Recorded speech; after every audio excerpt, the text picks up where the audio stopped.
Una celebrazione che ha restituito alla cittadina di Licata la chiesa del Carmine guidata da Don Torino Cilia, sita in Corso Roma. Alle 17:30 infatti la comunità pastorale Suor Maria Maddalena si è radunata nella cappella delle suore del canonico Don Morinello, dove si sono diretti verso il Tempio Santo del Carmine recitando il Santo Rosario. Alle 19 in punto è iniziata la celebrazione eucaristica officiata dal cardinale dell'Arcidiocesi di Agrigento, Sua Eminenza Monsignor Francesco Montenegro. A concelebrare l'Eucaristia è il responsabile dei lavori di restauro Don Giuseppe Pontillo e il parroco dell'omonima chiesa Don Tonino Cilia e altri sacerdoti.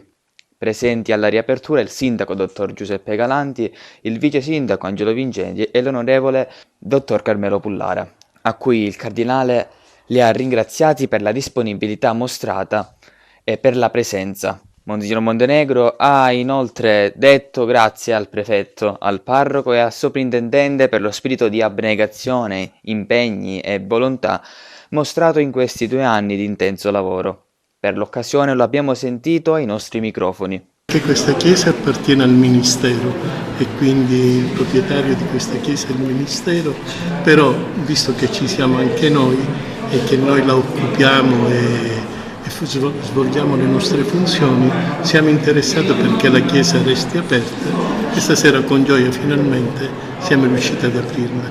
Ma io credo che la cosa bella è una chiesa e la chiesa è sempre un luogo che apre alla speranza, per il credente è il luogo dove Dio c'è.